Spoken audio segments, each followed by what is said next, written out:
You're listening to classic car radio. If you want some quiet thoughts in the background, you're in the right place.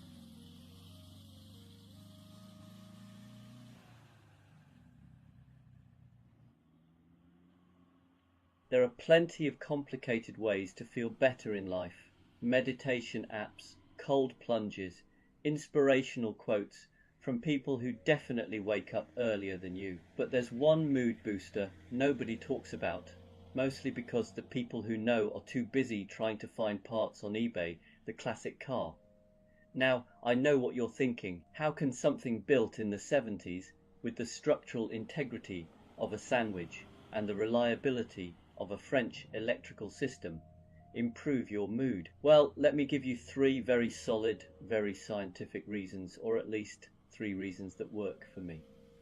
Reason one, classic cars make you feel like the main character. Drive a modern car and you're basically piloting a dishwasher with headlights. Drive a classic and suddenly you're starring in your own film. A Citroën DS makes you feel like a time-traveling diplomat.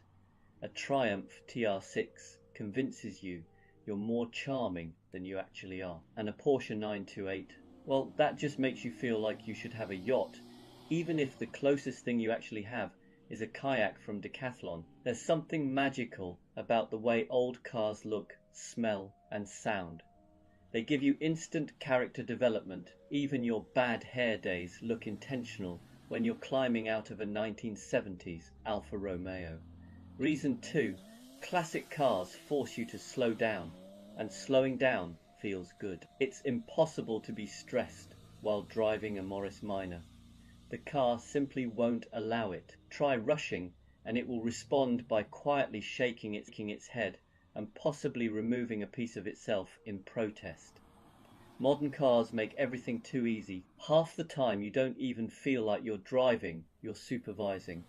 But an old car demands your attention in a way that pulls you out of your head and into the moment. You have to listen, feel, and occasionally bargain with it. And in that process, everything else, deadlines, notifications, the existential dread of why did Sharon schedule another meeting, fades away. It's mechanical mindfulness, but with better smells. Reason three, classic cars create tiny adventures.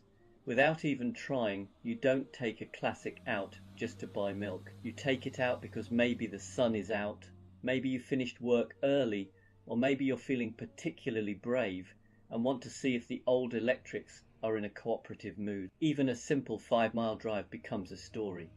Maybe you meet someone at the petrol station who used to own the exact same MGB, but in mustard yellow. Maybe someone gives you a thumbs up, which counts as more social interaction than you usually get in a week. Or maybe, just maybe, everything works perfectly, and you spend the whole journey grinning like a child because your 40-year-old Volvo hasn't made a single alarming noise. Classic cars transform the ordinary into the slightly ridiculous, the slightly magical, and the definitely memorable.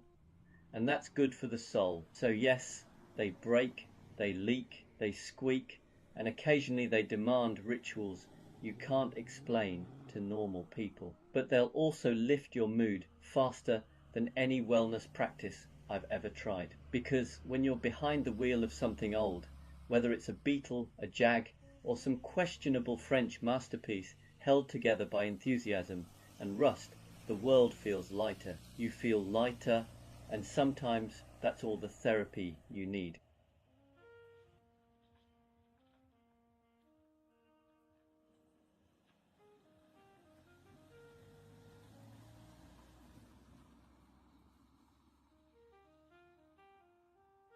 There are many wonderful things about owning a British classic car. The charm, the history, the way strangers nod approvingly at you in car parks, as if you've done something noble for your country. But before you buy one, there are a few things people tend not to mention, not because they're trying to hide them, more because British classic owners have accepted their fate and no longer see anything unusual about it. So here are three things nobody tells you, but probably should. Number one, you will smell permanently of petrol. This is not a metaphor, it's a lifestyle. Somewhere, deep inside the soul of a British classic, whether it's an old MGB, a Triumph Spitfire, or a slightly too confident Jaguar XJ6, there is a faint but persistent desire to perfume its owner. You step out of the car after a lovely drive, take a deep breath, and there it is, that unmistakable blend of petrol, old leather, and maybe the ghost of a previous owner's pipe smoke. You'll think you've imagined it.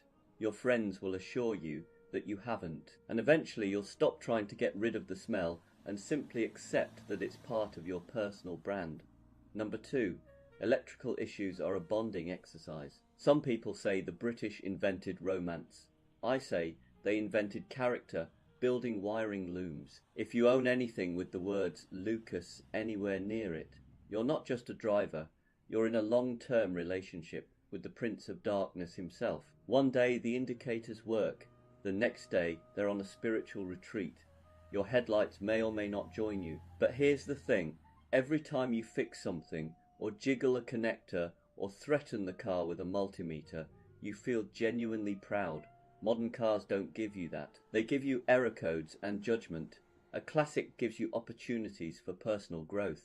And number 3, the real thrill isn't the driving, it's the starting. Every British classic owner knows that sacred moment. You sit down, turn the key, and hold your breath. Will it fire up instantly, like an enthusiastic Austin Mini on a sunny day? Or will it cough, think about life, and then decide that today is not the day? That moment, that glorious, unpredictable, slightly anxious moment, is the true heartbeat of British motoring. When it does start, you feel victorious. When it doesn't, you shrug because you've packed tools. You always pack tools. You could be going to the shops for milk, and you'll have a toolkit in the boot, just in case your Triumph decides it fancies a roadside picnic. But here's the secret. These 3 things point to British classics aren't perfect, and we don't want them to be. The little quirks, the smells, the gremlins, they're all part of a relationship that feels alive. Modern cars do everything flawlessly, and somehow that's less interesting. A classic gives you stories, it gives you character, it gives you a mild but constant sense of adventure. So yes, nobody tells you these 3 things, but once you've lived with a British classic, you wouldn't trade them for anything, except maybe a lift home when the starter motor gives up.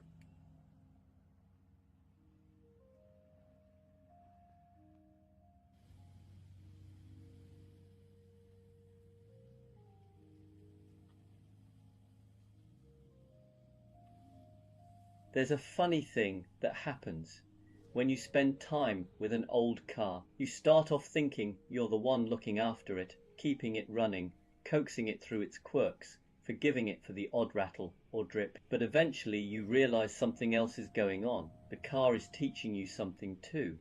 And one of its favorite lessons is this: slow down. Classic cars don't rush. They can't. They were born in a time before instant everything, before touch screens, notifications, and the strange modern belief that faster is always better. When you drive an old machine, you feel that difference immediately. There's a certain unhurried rhythm to the way it warms up, wakes up, and decides whether it's in the mood to cooperate today. And if you try to push it, it will remind you, gently or not, that patience is part of the deal.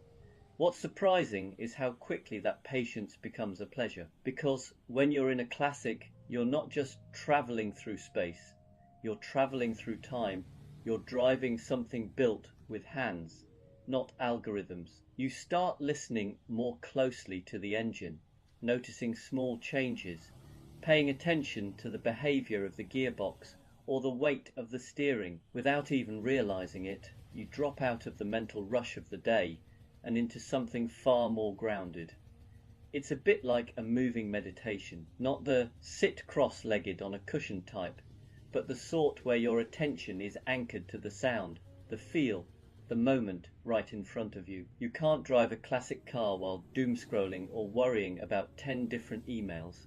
It demands your presence, and that presence becomes a kind of refuge. There's also a humility to it. Classic cars have no interest in your schedule. They don't care about the meeting you're late for or the message you haven't answered. They operate on their own timeline with their own temperament, and once you accept that, Life gets a bit lighter. You stop fighting the clock. You stop trying to force everything. You breathe a little more. And in that space, you rediscover something modern life quietly stole.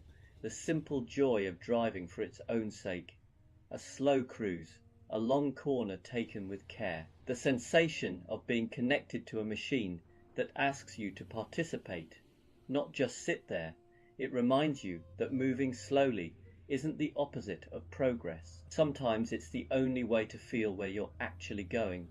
So yes, old cars break and fuss and throw the occasional tantrum, but along the way they also teach us how to let go, how to pay attention, and how to enjoy the journey instead of sprinting from one destination to the next. In their own stubborn, charming way, classic cars show us a truth we tend to forget. You don't have to live fast to live well. Sometimes the best moments are found in the slow lane.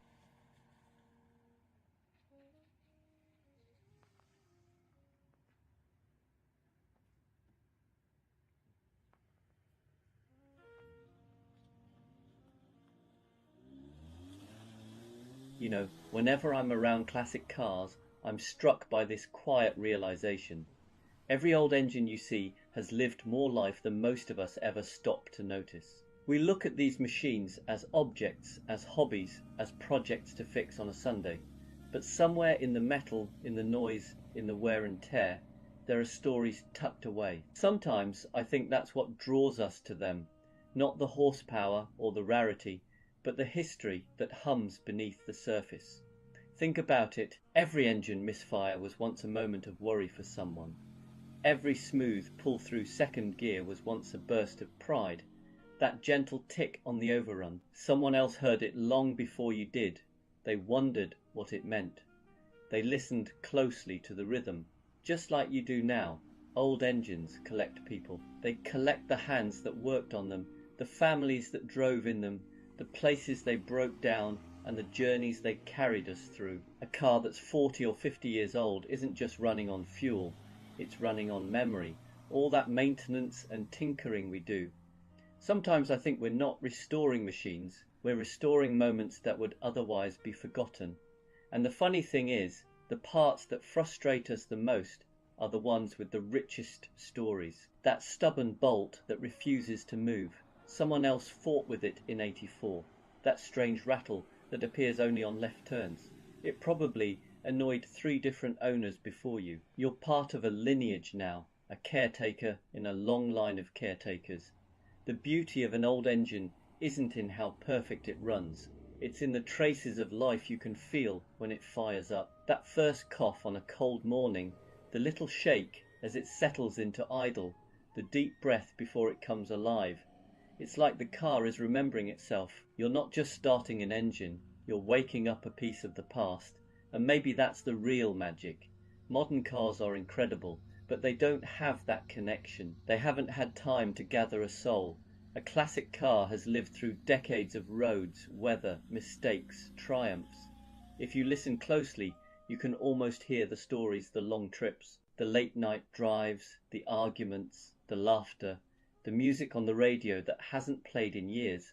An old engine teaches you to pay attention, to feel instead of calculate, to notice the small things, the way the throttle responds, the smell of warm oil, the shift in tone when the revs rise. There's nothing digital to smooth it out, nothing artificial to hide the imperfections.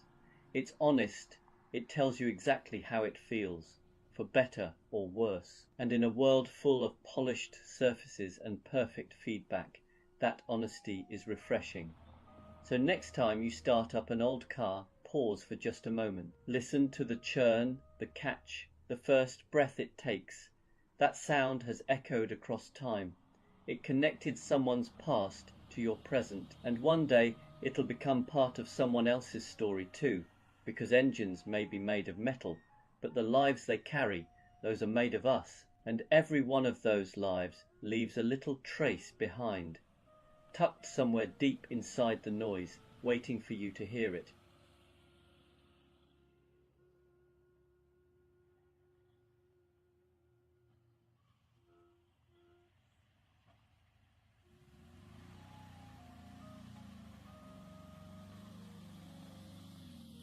There was a time when people used to go out for a drive for no reason at all.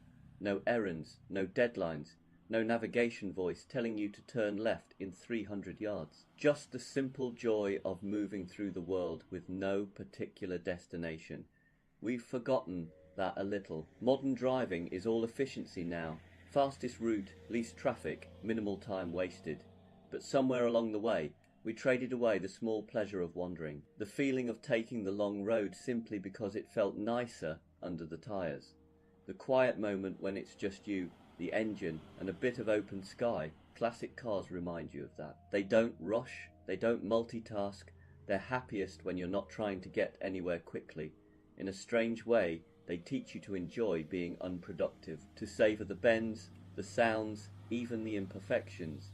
And maybe that's why they still pull us in. Not because they're fast or convenient, but because they invite us back into a way of driving that feels almost forgotten, a way of being really slower, more attentive, a little more human. Every now and then it's worth taking a drive with no purpose, except the drive itself. No plan, no hurry, just the road unfolding at its own gentle pace. The lost art of driving for pleasure isn't lost at all. It's just waiting for us to remember.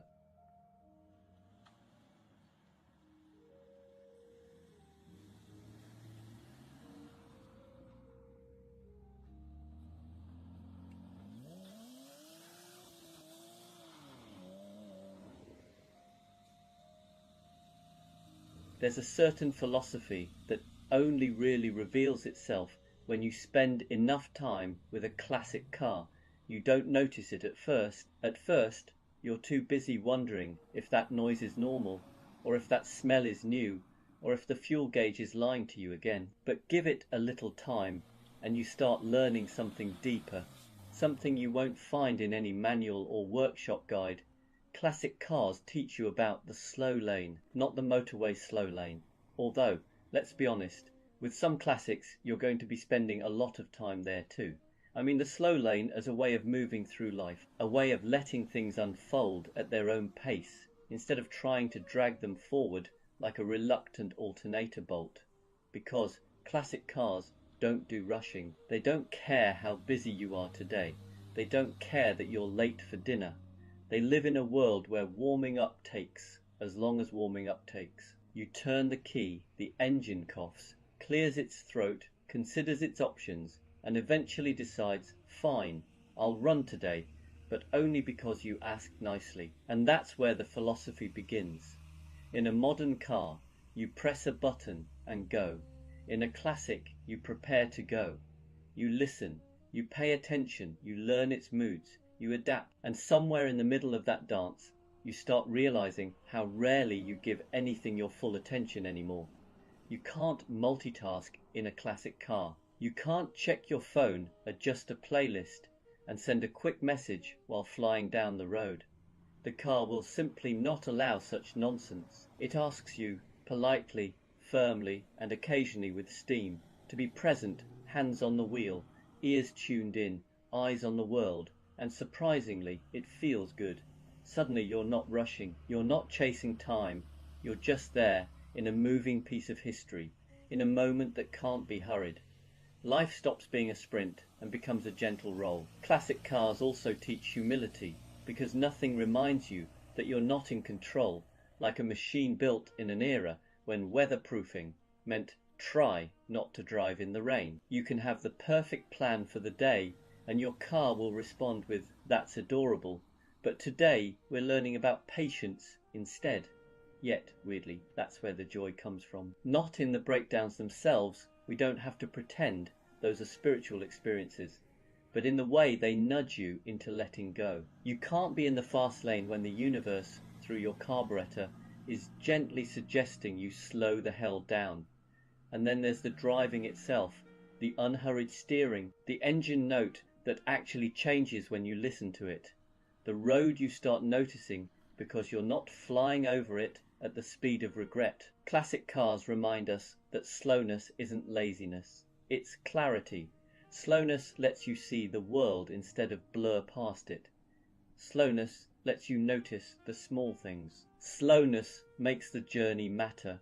So yes, Old cars leak, squeak, rattle, sulk, and occasionally set fire to themselves, but they also carry a quiet wisdom, a philosophy, a reminder that not everything in life needs to be done faster. Sometimes the best way to get where you're going is to ease into the slow lane, breathe, and let the ride unfold at its own charming, slightly unpredictable pace.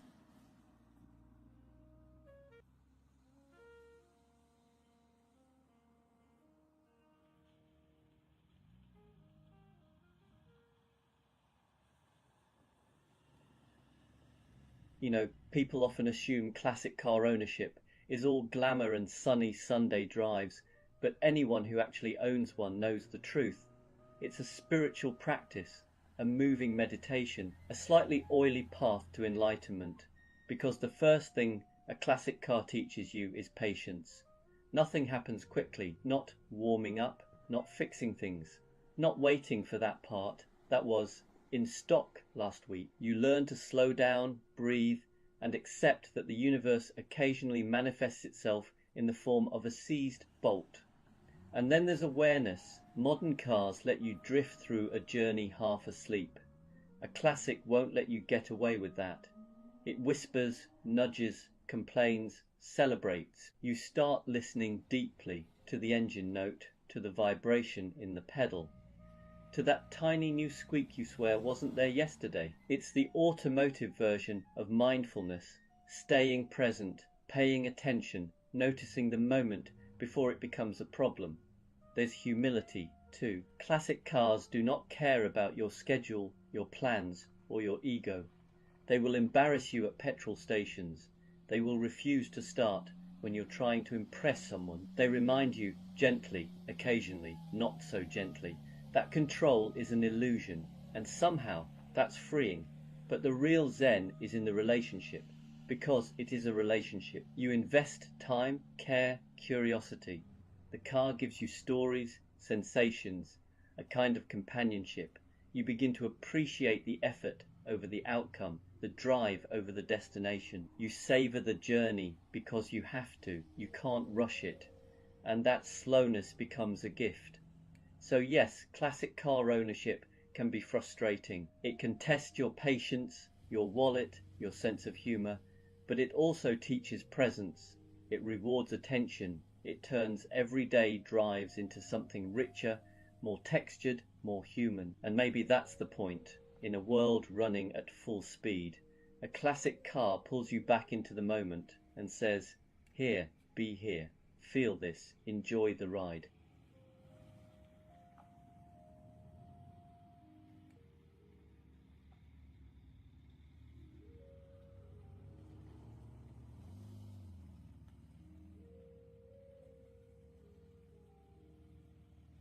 There's something classic car owners don't tell you.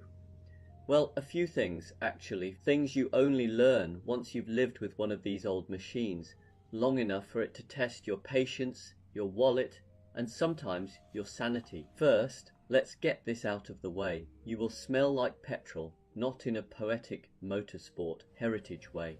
More like, why does my jacket smell like a carburetor again?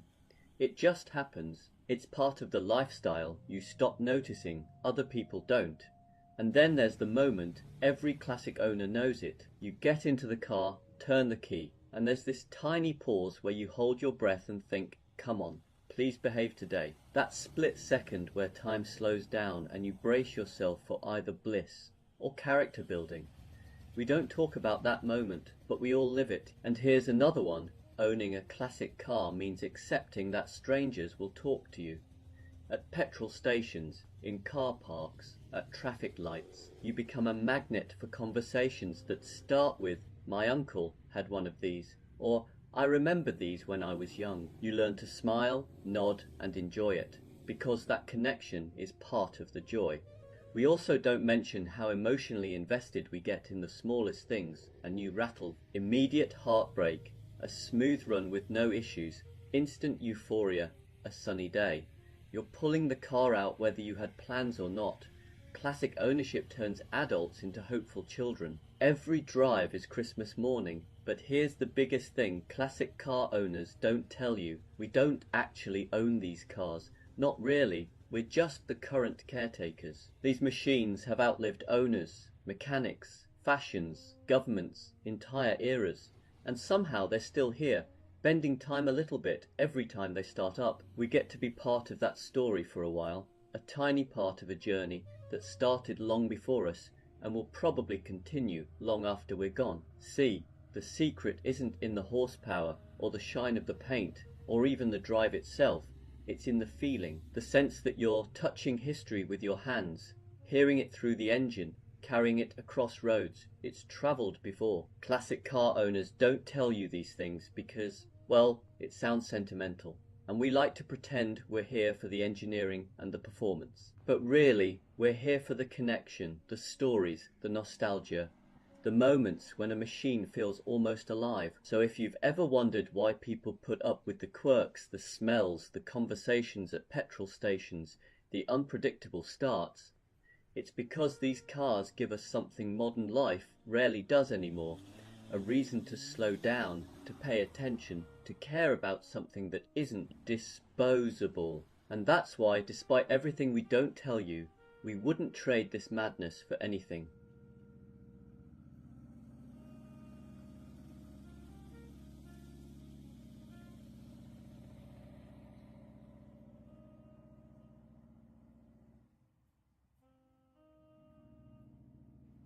You know, sometimes I wonder why we still bother with these old machines.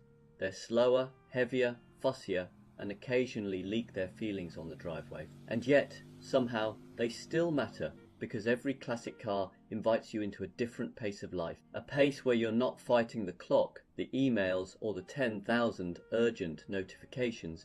You're just driving, listening, feeling. Modern cars remove a lot of that. They're brilliant, of course, fast, safe, quiet, but they also insulate us from the world. A classic car, on the other hand, refuses to let you stay on autopilot. Here, you have to be awake, present. You have to listen for that tiny rattle that wasn't there yesterday.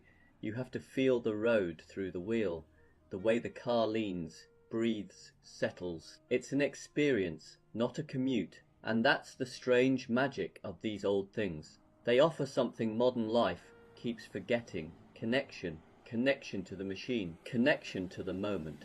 Connection to a world where things had weight, smell, texture, and didn't all depend on software updates. Classic cars also bring people together. You never see strangers gathering around a 3-year-old crossover in a car park, but a 40-year-old saloon. That's an invitation. Stories start, memories surface. Everyone has a favourite relative who had one just like it. And maybe that's why they still matter, because they remind us that life isn't just about efficiency. It's not always about getting somewhere as fast as possible. Sometimes it's about feeling the journey again. These cars are rolling pieces of history, yes, but they're also reminders to slow down, to pay attention, to enjoy the simple things.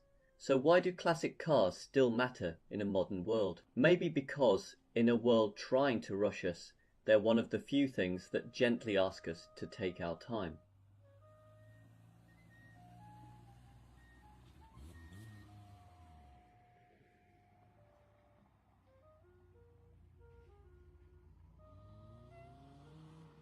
You're listening to Classic Car Radio. If you want some quiet thoughts in the background, you're in the right place.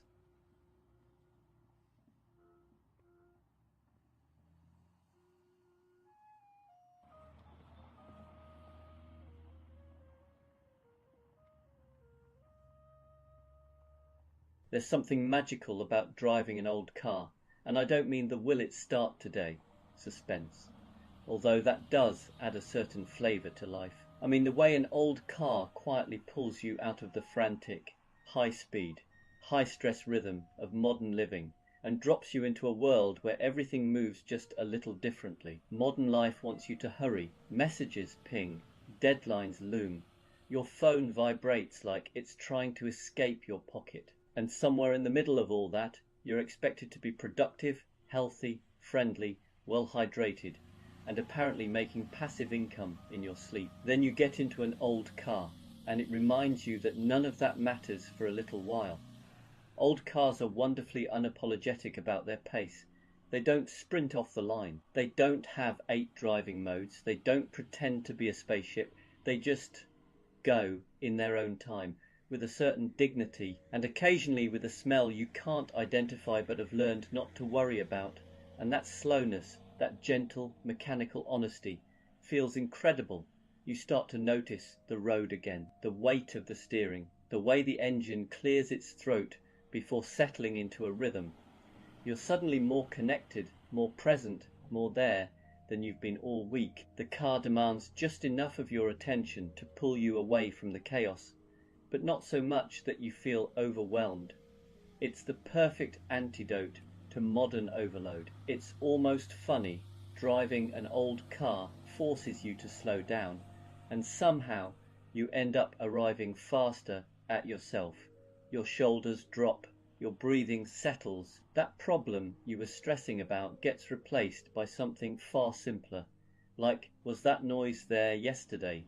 It's basically meditation, but with carburetors and questionable electrics. Modern cars isolate you. They seal you in a soundproof pod, surround you with screens, and try to protect you from ever feeling any discomfort, physical or emotional.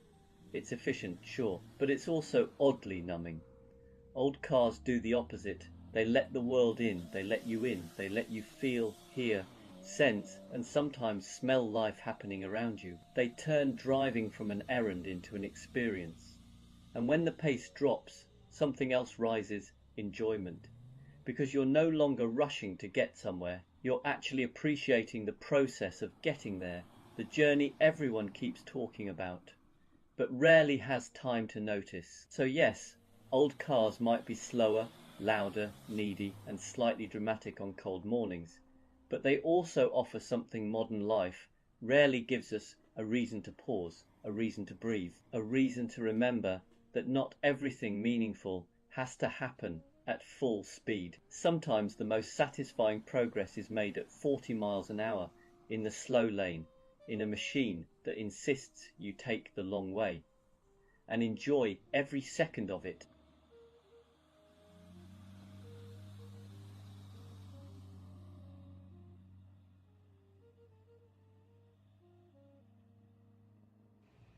There's a certain look people give you when you say, with complete sincerity, that old cars are better than modern ones. It's the same look you'd get if you announced you still listen to music on cassettes, or that you've recently taken up medieval blacksmithing, a mix of confusion, amusement, and subtle concern. But here's the thing: old cars are better, and not in the ironic, I liked them before they were cool retro, hipster kind of way.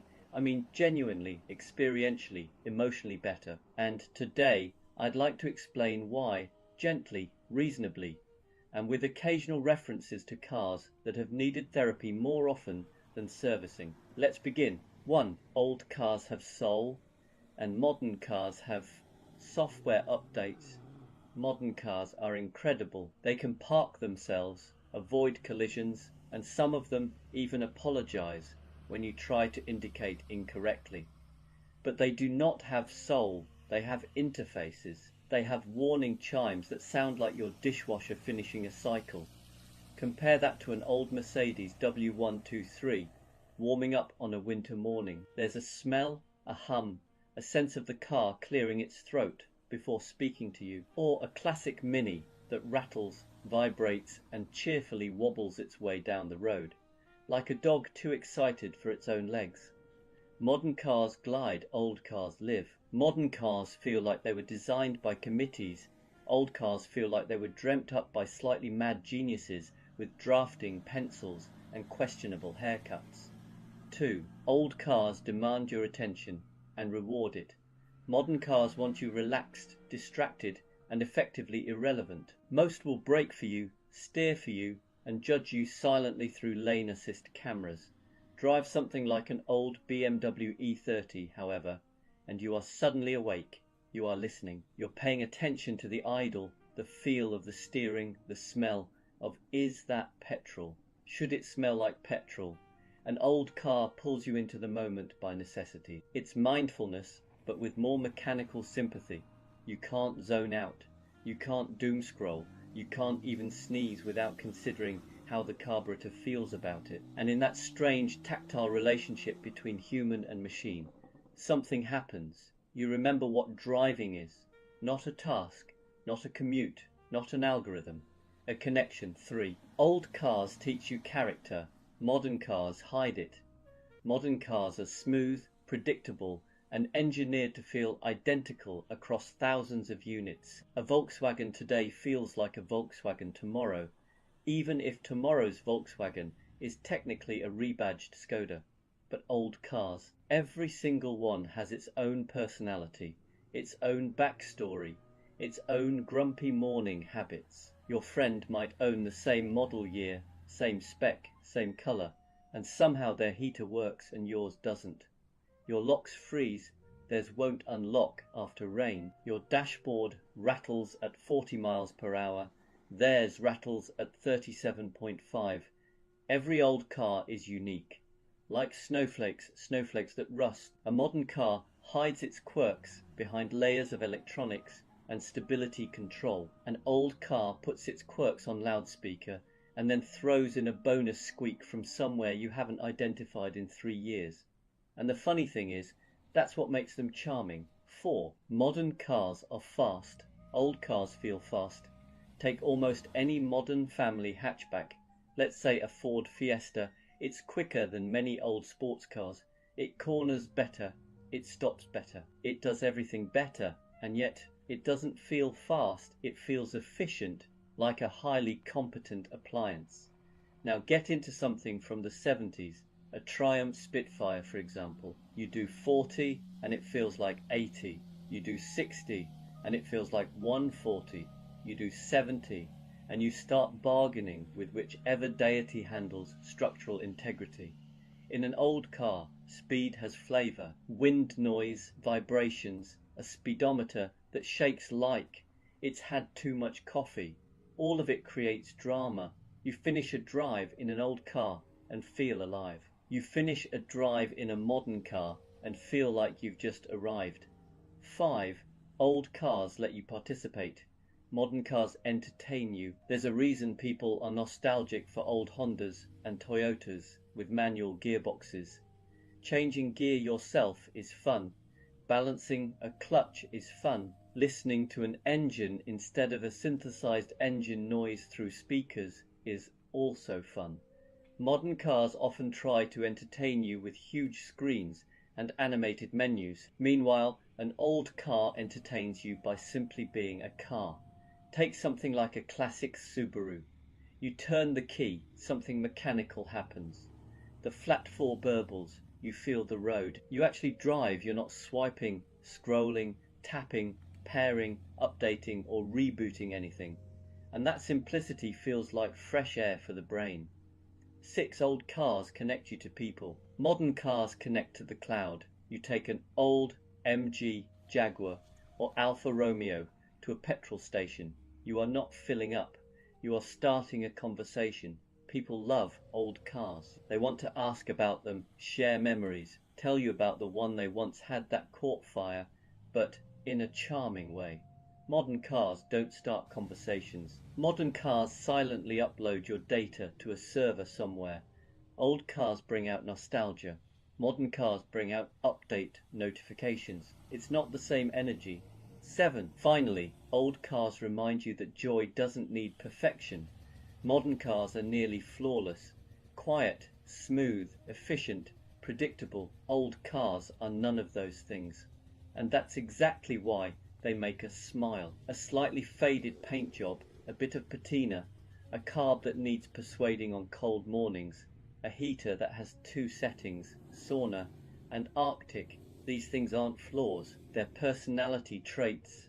You don't love an old car despite its imperfections. You love it because of them. They remind you of a simple, liberating truth. You don't need everything to be perfect to enjoy it. Sometimes the best things in life are the ones that wobble, leak, squeak, and surprise you, but still carry you home with a grin on your face. So yes, modern cars may have efficiency, safety, technology, and comfort, but old cars have heart. And sometimes heart is better than horsepower screens or software. And that's why, yes, really, they're better. Every creak, every vibration, every quirk, it all adds up to something modern cars can't replicate. A driving experience that feels alive.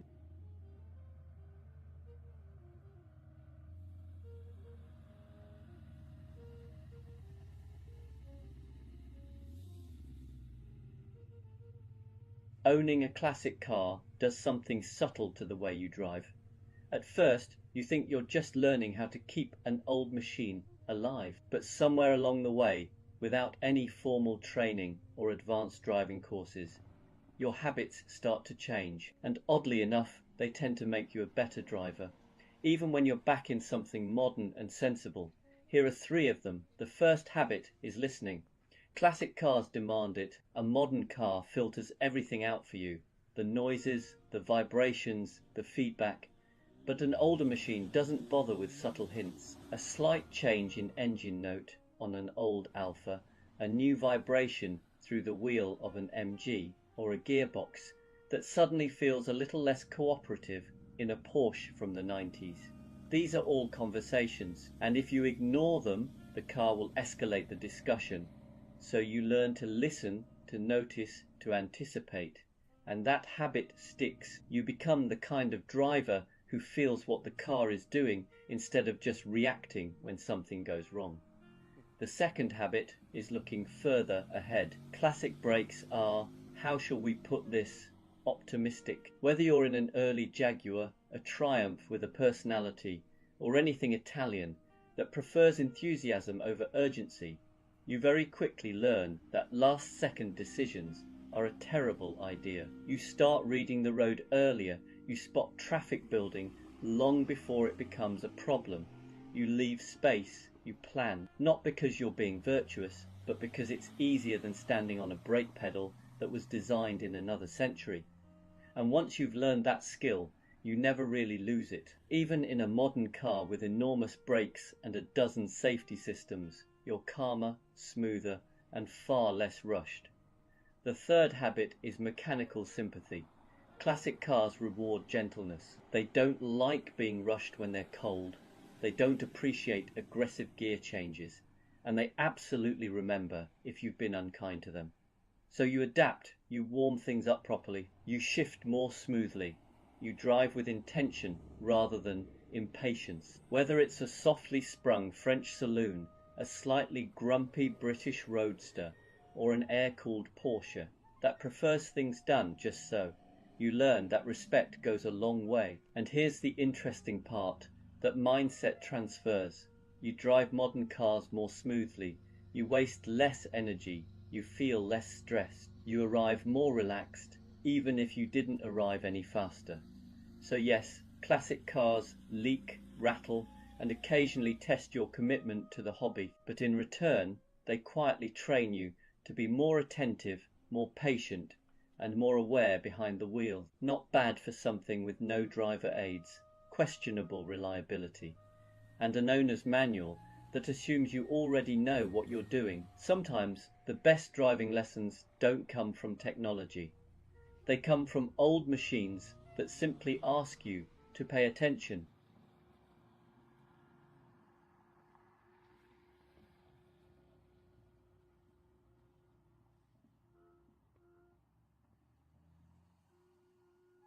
If you're thinking about your next car, you've probably been told to be sensible, something efficient, something reliable, something that pairs nicely with a spreadsheet. But there's a quiet, rebellious alternative.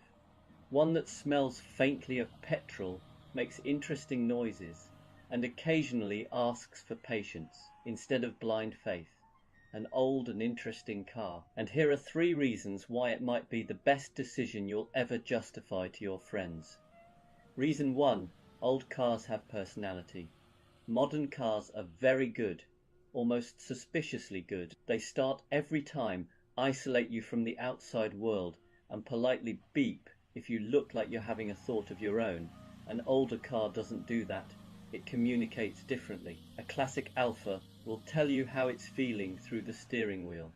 An MG might rise up theatrically, before it's ready to leave. A classic Rolls-Royce won't just go around a corner, it will discuss it with you first. You don't just drive these cars, you negotiate with them, and somehow that makes every journey more memorable. Reason 2, old cars make ordinary moments feel special. A trip to the shops in a modern car is an administrative task. In something older, it becomes an event. You park a classic Mini or an old Mercedes, and suddenly strangers want to talk to you.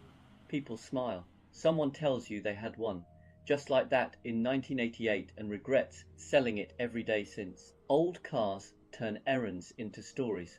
They slow you down just enough to notice where you are, what you're doing, and why you bothered leaving the house in the first place. Reason 3, old cars teach you useful life skills, patience, listening, improvisation, carrying a small but emotionally significant collection of tools. An old Volkswagen or Alfa doesn't break to punish you.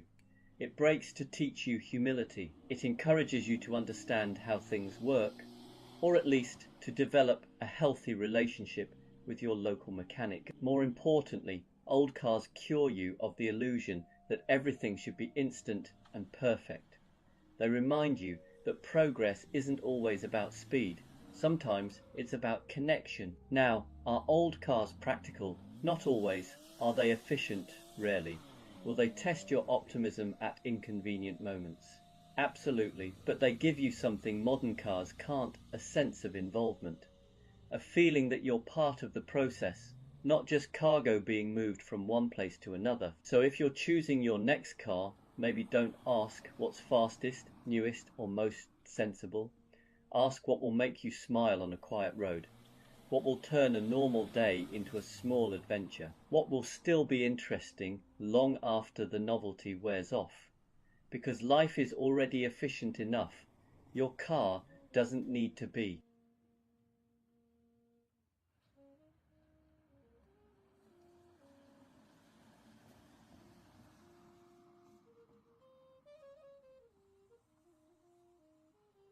There's a quiet bond between people who own classic cars. You can spot it almost instantly. It's not about money or performance figures or even good taste, although we like to pretend it is. It's about shared experiences that make absolutely no sense to anyone else. And there are 3 in particular that only classic car owners truly understand. The first is this, the key turn moment. Modern cars start when you ask them to. Classic cars consider it. There's always a pause, a half second, where the engine thinks about its life choices. You turn the key in an old Alfa Romeo or a Triumph, and you listen, not casually, but with the focus of a bomb disposal expert. Is that a healthy crank? Is that a confident cough? Or is that the sound of today being one of those days? Every start is a small emotional journey, and when it fires into life, you feel a completely unreasonable sense of personal achievement. The second thing only classic car owners understand is the relationship you develop with smells and noises. A faint whiff of fuel in a Jaguar, that's character. A new rattle in an old Porsche, that's a conversation starter. You stop thinking in terms of, is something wrong? And start thinking in terms of, is this noise new, louder, or merely expressive? Your car becomes a living thing with moods, habits, and the occasional tantrum. You don't panic, you diagnose, you negotiate, and sometimes you just turn the radio up and promise to look at it later. And then there's the third thing, strangers. Classic cars turn you into a public service. Petrol stations become social events. Someone will always say, I used to have one of those, even when it's a Renault they very clearly never owned. People will tell you about their uncle's MG, their neighbour's Volvo, or the one that got away in 1987. You'll nod, smile, and listen because you're part of a rolling museum now, whether you like it or not. What's funny is that none of this feels like a burden once you're in it. The quirks, the conversations, the unpredictability, they are the point. Classic car ownership isn't about perfection, it's about participation. You're involved, present, and occasionally late. And that's why classic car owners understand something most people don't. The car isn't just getting you from A to B, it's giving you stories, moments, and a slightly odd but deeply satisfying way of moving through the world. You don't just own a classic car, you enter into an agreement, and somehow, despite everything, you're always happy you did.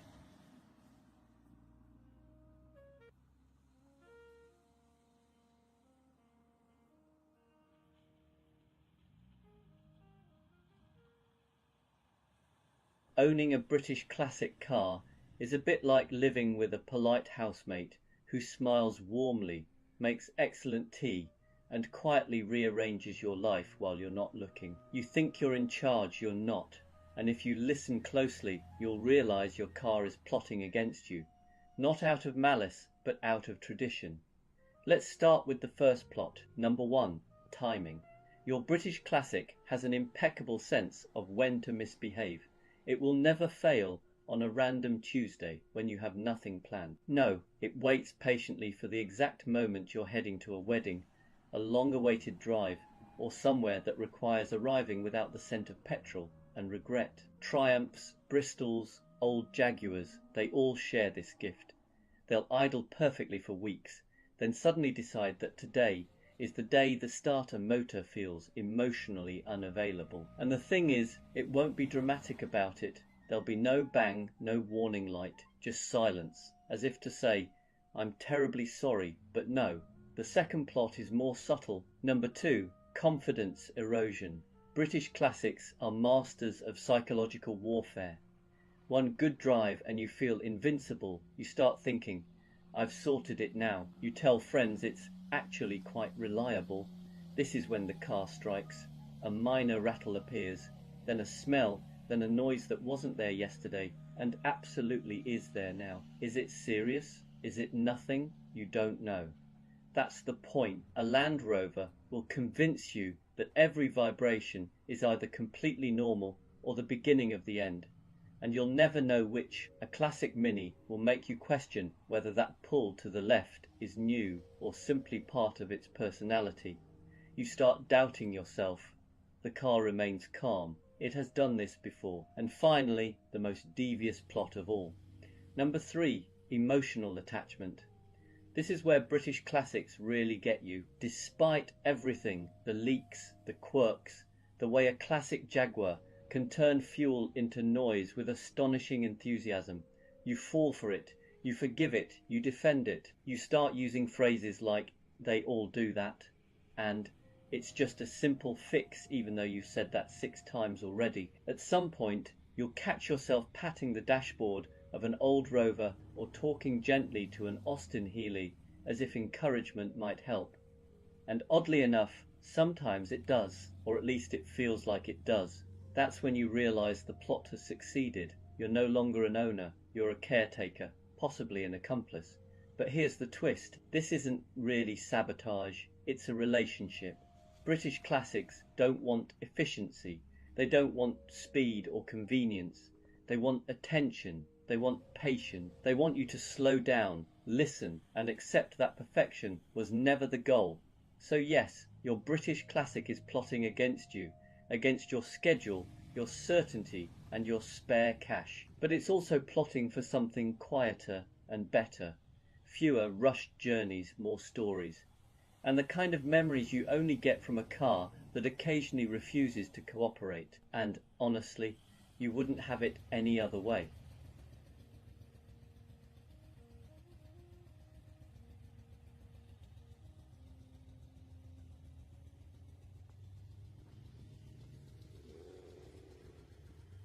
There are many questionable decisions a person can make in life. Buying a British classic car may sit comfortably somewhere between joining a pyramid scheme and cutting your own hair. And yet, if you talk to anyone who actually owns one, they'll tell you it's one of the most rewarding, character-building, occasionally ridiculous choices they've ever made. So today, I want to give you 5 reasons, proper, life-enhancing reasons, why you might need a British classic car in your life. Reason 1, British classics are charmingly imperfect, just like you. A British classic is not afraid to show its quirks. An old MG, for example, will happily reveal its entire emotional landscape through the dashboard. A flickering gauge here, a warning light that comes on only when it feels unappreciated. A Triumph may enthusiastically leak oil, but only because it doesn't believe in bottling up its feelings. And if you ever meet a Jaguar XJ from the 70s, you'll discover a car with the swagger of a rock star and the electrical stability of one too. But here's the magic, their flaws make them lovable. A British classic car teaches you that perfection is overrated.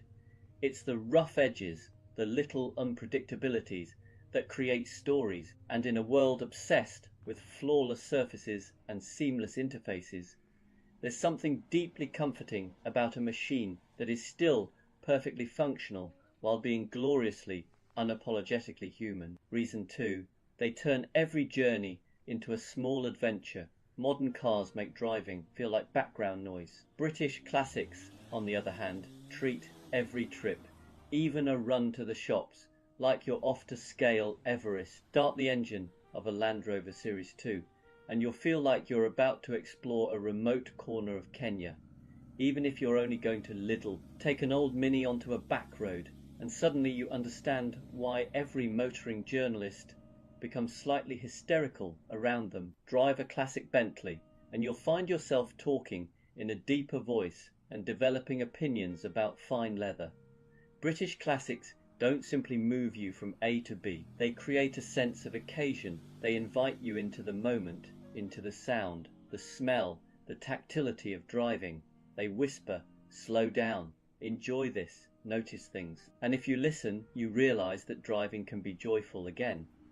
Reason 3, owning one is joining an oddly supportive secret society. British classic car ownership comes with a built-in community, one that spans from tiny pub gatherings to enthusiastic online forums where grown adults debate the moral purity of different carburetor setups. Buy a classic Mini and you'll suddenly find middle-aged strangers waving at you in car parks.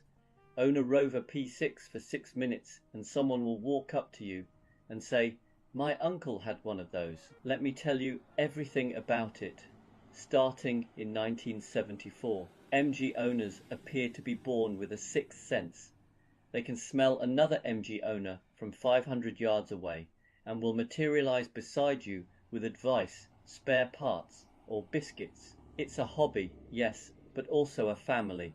The cheerful, slightly eccentric sort, who show up with tools when your car won't start.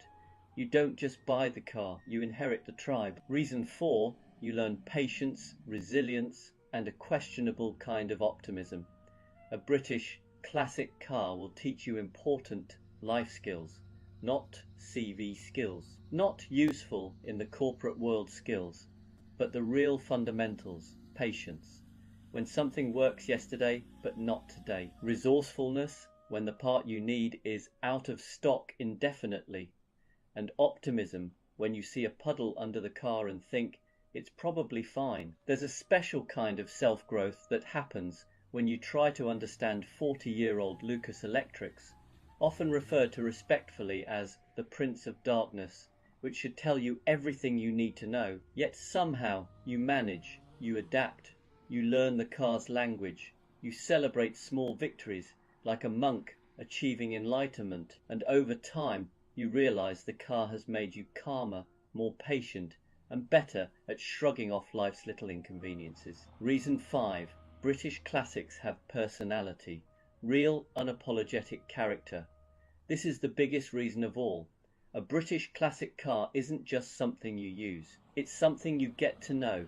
They have moods, preferences, favourite temperatures, and occasionally strong opinions about weather. An old Austin Healey has the cheeky grin of a mischievous teenager. A Jaguar E-Type has the sultry confidence of someone who knows they look incredible from every angle. A Land Rover Defender has the emotional range of a steel anvil, but a heart of gold. These cars are alive in a way that modern machines simply aren't. And because they have character, they give you character. You become the person who doesn't just drive somewhere, you arrive somewhere, accompanied by the sound of an old engine and a light spray of oil mist. People smile at British classics. They start conversations. They bring nostalgia, joy, curiosity, and a tiny splash of chaos. And let's be honest, the world is better with a bit of chaos in it. So why do you need a British classic car? Not because it's sensible, not because it's practical, but because it adds colour to your life. It slows you down, toughens you up, and makes everyday moments feel cinematic. It gives you stories to tell. It connects you to people you never would have met, and it reminds you, gently, persistently, that life doesn't have to be perfect to be wonderful. A British classic car will frustrate you, enchant you, challenge you, and occasionally leave you stranded.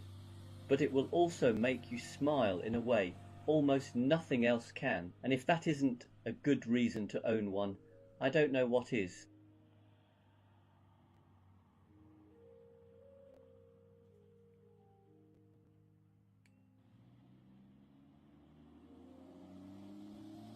Classic cars attract many wonderful things: admiration, nostalgia, and unsolicited advice from strangers at petrol stations. They also attract myths, persistent, confident myths, the kind delivered by someone who hasn't owned a classic car since 1987, but feels very strongly about it. So let's gently put a few of these to rest. First myth: classic cars are incredibly unreliable. This one usually comes from someone driving a modern car with 3 warning lights on and a software update pending. The truth is, most classic cars are very honest. A classic Mini, a Triumph, or an old Mercedes will tell you exactly what's wrong, often audibly, sometimes aromatically. Modern cars, by contrast, prefer vague threats and cryptic symbols. Reliability isn't about age, it's about maintenance, sympathy, and occasionally accepting that Italian electrics have personality. Second myth: you have to be rich to own one. Yes, if your idea of a classic car starts with air-cooled Porsche and ends with auction estimate, that might be true, but plenty of classics are wonderfully attainable. An old MG, a Rover, even a slightly scruffy BMW from the 90s can be cheaper to run than a modern finance agreement. The real cost isn't money, it's time, patience, and the willingness to Google things like, why does it only do this when it rains? Third myth: classic cars are terrible to drive. This is usually said by someone who expects a 1970s Alfa Romeo to feel like a new Golf GTI. Classic cars don't isolate you, they involve you. You feel the steering, the road, the decisions you've made in life that led you to this moment. And once you recalibrate, many classics are an absolute joy. There's a reason people still talk about how a Porsche 911 feels, or how delicately a well-sorted MG flows down a country road. Next myth: they're just toys for old men. Yes, there are flat caps, but there are also young owners, artists, engineers, and people who simply like things with character.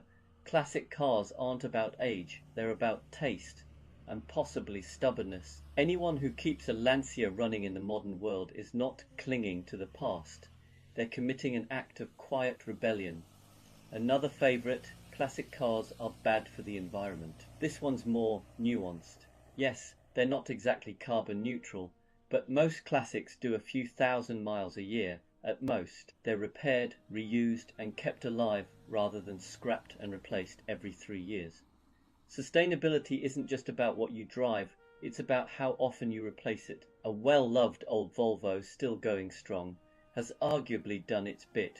And finally, the biggest myth of all: classic car ownership is stressful. It can be frustrating, yes, but stressful. Only if you fight it. Once you accept that a classic car operates on its own schedule, something shifts, you stop rushing, you listen more, you plan better. In a strange way, these old machines teach you to slow down, and that might be their greatest gift. So maybe classic cars aren't impractical relics after all. Maybe they're reminders that not everything needs to be fast, perfect, or efficient to be worth keeping around.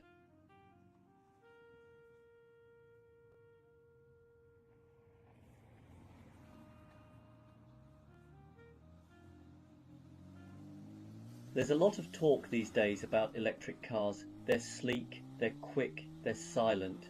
A bit too silent, if you ask me. And every week someone asks me, so are you getting an EV yet? And every week I give the same answer, eventually, but not yet, not for the moment. Because here's the thing, I quite like a car that sounds like a car. I'm not ready for something that hums quietly like a very patient washing machine. When I press the start button, I still want a little drama, maybe a grumble, maybe a cough, maybe a gentle reminder that pistons are doing something vaguely heroic under the bonnet. My friend's Tesla starts with all the emotional expression of a smartphone waking up from a nap. Is it efficient? Absolutely. Is it thrilling? Only if your definition of excitement is watching a battery percentage climb. Another reason I'm holding off is that I know myself far too well. If I owned an EV today, I'd be checking the range every 8 minutes. I'd become the kind of person who says things like, we can go to the shops, but only if we turn the heater off and drive like a monk. Some people get range anxiety. I'd get range melodrama. And then there's charging. I know it's improving. I know by the time I do buy an EV, it'll probably be seamless. But right now, I still enjoy the simplicity of filling up a tank in 90 seconds. Meanwhile, my friend with a Nissan Leaf spends his life sizing up car parks, like he's hunting for rare Pokemon. Oh look, a charger. Oh wait, it's broken. Oh wait, someone parked a diesel in the space. Oh wait, the charger works, but only when the moon is in the correct phase. I'm not emotionally ready for that kind of quest-based motoring. And then there's just the honesty of it. I like old cars, I like the smells, I like the quirks. I like turning a key instead of pressing a button that makes the dashboard light up like a Christmas tree. When I drive my old Porsche, or even a scruffy 90s hatchback, there's a sense of connection, a little mechanical handshake between me and the machine. It's messy, imperfect, wonderfully analog. EVs are brilliant at many things, but messy and imperfect is not their design philosophy. Don't get me wrong, electrics are impressive. The Taycan is basically a spaceship that decided to go to Tesco.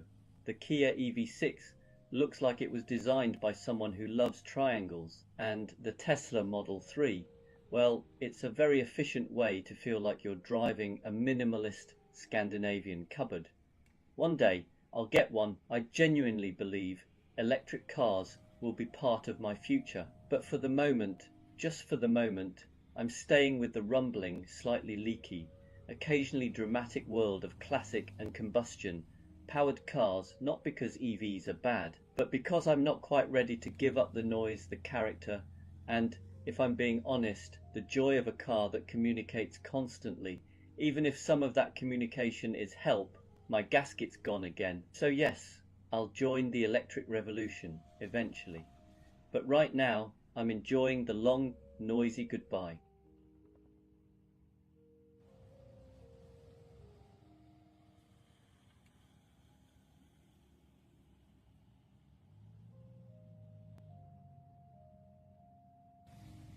There's a strange calm that lives inside every classic car.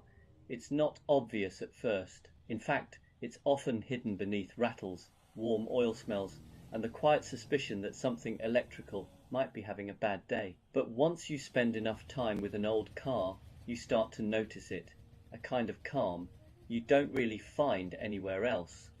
Modern cars are very good at helping you forget you're driving. They insulate you, smooth everything out, and quietly take control, which is impressive, but it also means your mind stays busy elsewhere. In a classic car, that doesn't happen. Whether it's an old Porsche, a slightly dramatic Alfa, or a charmingly unpredictable Citroën, the car keeps you present. You feel the road through the wheel.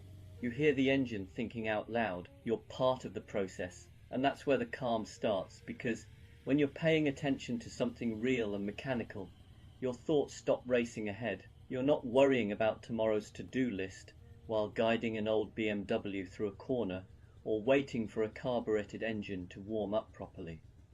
The car gently insists that you stay right here, not in a forceful way, just enough to bring you back. There's also comfort in the honesty of it all. Classic cars don't pretend to be perfect. A Land Rover will tell you exactly how it feels about potholes. A classic Mini will remind you that speed is optional and enthusiasm is not. Even something elegant like a Jaguar has no problem letting you know when it's had enough for the day, and somehow that honesty is soothing. You stop expecting perfection, you stop rushing, you adapt, and then there's the pace. Old cars move through the world differently, they're not in a hurry, and once you accept that, neither are you. You take longer routes, you leave earlier, you arrive calmer. Even a short drive starts to feel like a small event rather than a task to be completed.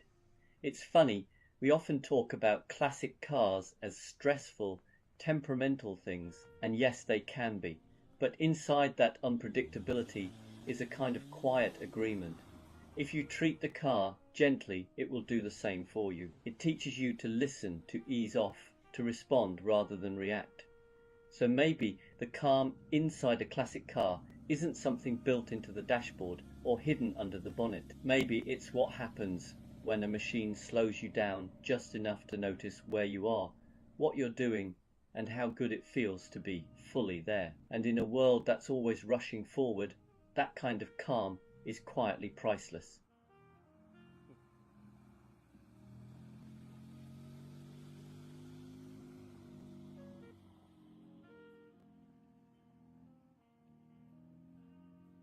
This car comes from a fascinating era in automotive history, an era before reliability was invented, not discovered, not perfected, invented. Back then, manufacturers weren't asking, will this start every morning for 10 years?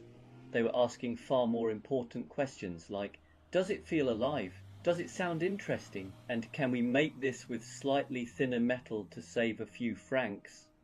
And honestly, I respect that. I am not talking about a specific car. I am talking about cars from this period, whether it's a Citroën, an Alfa Romeo, a Triumph, or something equally optimistic.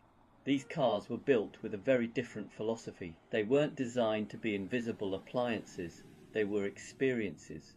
Occasionally unforgettable ones, occasionally unforgettable for the wrong reason. You see, modern cars are very good at not involving you. They isolate you from noise, vibration, effort, and responsibility. Old cars do the opposite. They involve you in everything. Every vibration is feedback, every smell is information, every new noise is a conversation starter. Take a French classic, for example. A DS21 doesn't break down, it expresses itself. The suspension isn't leaking, it's redistributing hydraulic enthusiasm. The electrics aren't faulty, they're simply having a philosophical disagreement. British cars, of course, have their own charm. A Triumph or an MG doesn't fail. It reminds you that optimism is an essential part of ownership. You don't turn the key expecting certainty, you turn it hoping today is a good day. And when it starts, you feel like you've earned it. Italian cars are even more honest. An Alfa will tell you exactly how it's feeling, usually loudly and at high revs. It may not be reliable, but it will be passionate about it. And if something does fall off, you're almost impressed it stayed on for this long. The thing is, these cars were built before reliability became the goal. Back then, character came first. Engineering was brave, sometimes reckless, occasionally brilliant, and only loosely concerned with the future owner's sanity. And yet, this is the important bit, we forgive them. We forgive the cold starts that feel like negotiations. We forgive the warning lights that don't really warn you of anything. We forgive the way a simple drive somehow becomes a story. Because when a car demands a bit of patience, it gives something back. It slows you down. It makes you pay attention. It turns driving into participation rather than transport. You don't just arrive somewhere, you experience the getting there. So yes, this car was built before reliability was invented, but it was built after charm, personality, and joy had already been perfected, and sometimes that's a trade-off worth making.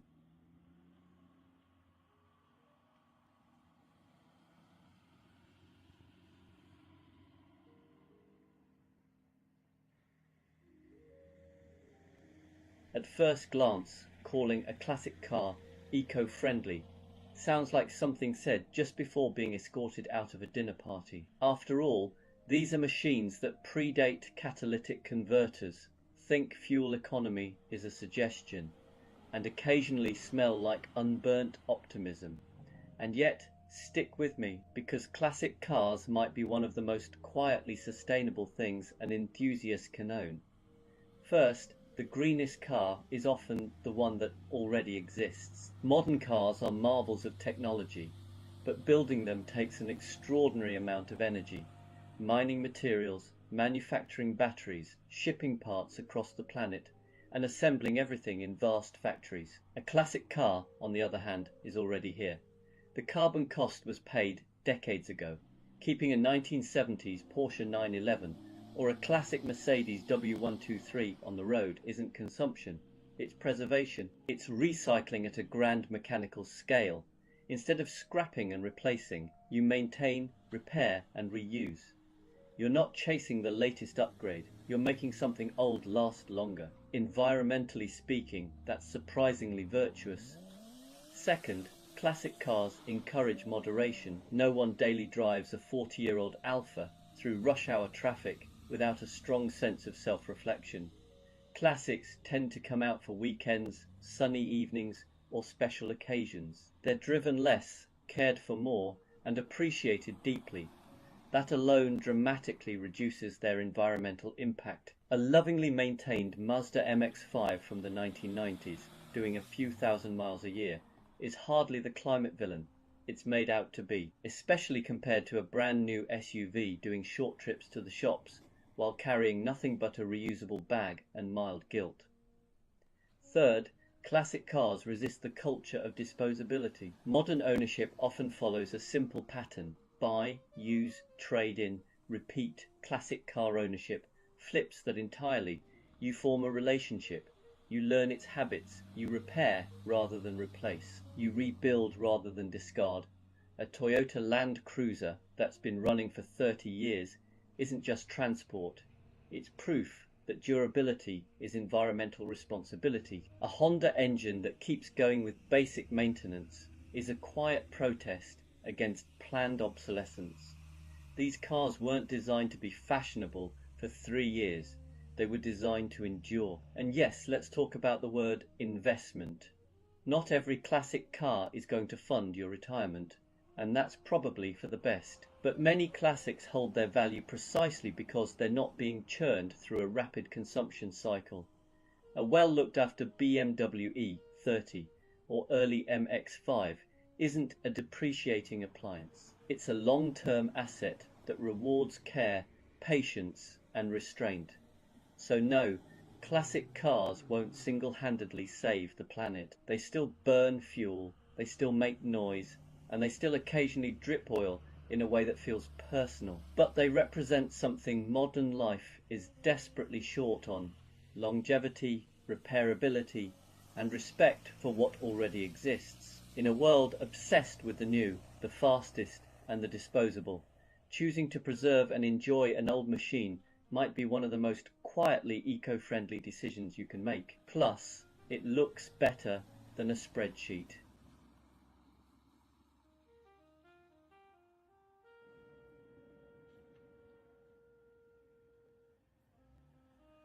You're listening to Classic Car Radio. If you want some quiet thoughts in the background, you're in the right place.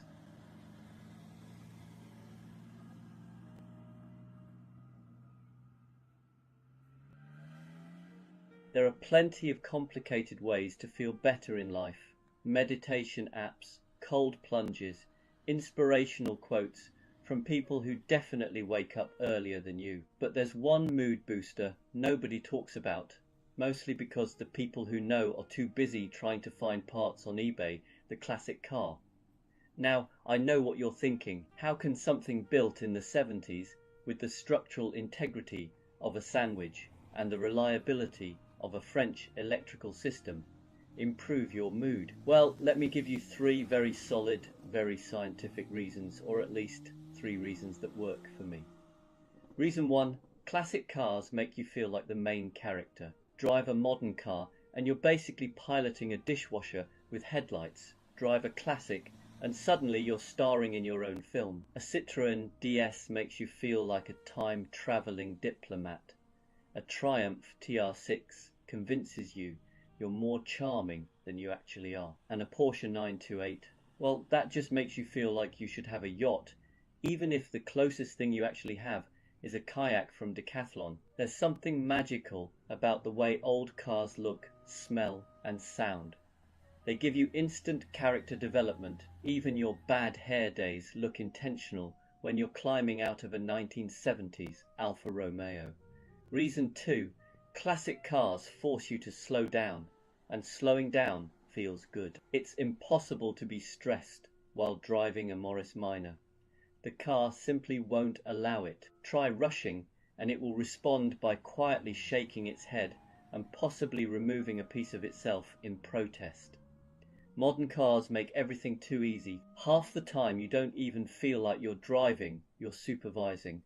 But an old car demands your attention in a way that pulls you out of your head and into the moment. You have to listen, feel, and occasionally bargain with it. And in that process, everything else, deadlines, notifications, the existential dread of why did Sharon schedule another meeting, fades away. It's mechanical mindfulness, but with better smells. Reason 3. Classic cars create tiny adventures. Without even trying, you don't take a classic out just to buy milk. You take it out because maybe the sun is out, maybe you finished work early, or maybe you're feeling particularly brave and want to see if the old electrics are in a cooperative mood. Even a simple 5-mile drive becomes a story.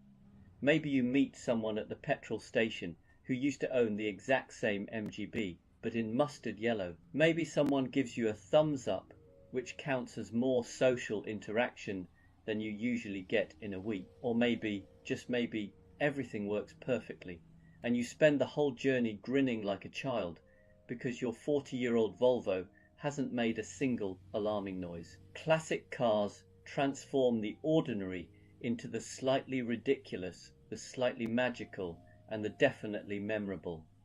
And that's good for the soul. So yes, they break, they leak, they squeak, and occasionally they demand rituals you can't explain to normal people. But they'll also lift your mood faster than any wellness practice I've ever tried. Because when you're behind the wheel of something old, whether it's a Beetle, a Jag, or some questionable French masterpiece held together by enthusiasm and rust, the world feels lighter. You feel lighter, and sometimes that's all the therapy you need.